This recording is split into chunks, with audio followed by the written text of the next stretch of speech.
For MCOM 693, we're here at the Sundial interviewing PJ Shahamat, audio editor, here to ask him about his experiences, chosen career path, and more. My name is PJ Shahamat. I am 26 years old and I am the audio editor at the Sundial. So I have a special key, so I get to go in through the back door.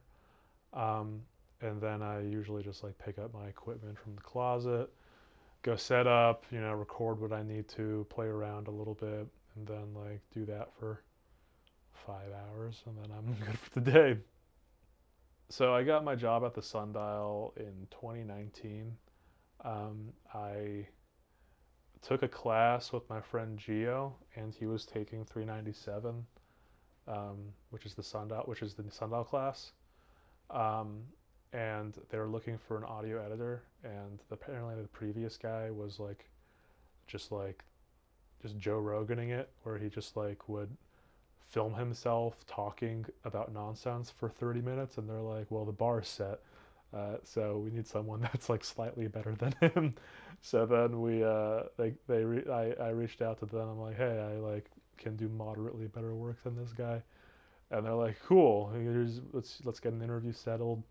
They sent me an email like asking me to go on, but they sent like a copy paste email, which is funny because I got like really worried. I was like, oh man, did they like mean to send this to me?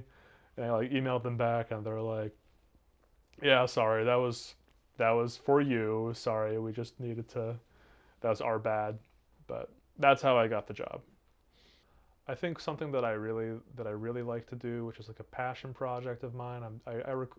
I do these things called sunset sessions, where I invite bands from around the Valley, LA area, or at least that play in the LA area, to come to CSUN, and I do a little recording. It's based off of the Tiny Desk concerts that NPR does, but I do an interview as well. It's just been a really good experience because I get to meet these bands and people, and it's just really interesting.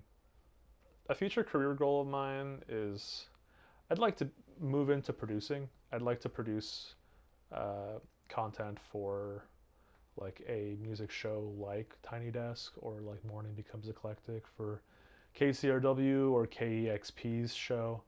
I think that is something that I really gravitate towards, and I think that I will be a very happy person if I did that. I'd be in a field that I feel is good for me for my lifetime, that I'll feel comfortable doing in my life. And maybe I have my foot in the door at KCRW, so like maybe once I graduate I can elbow my way into a position there.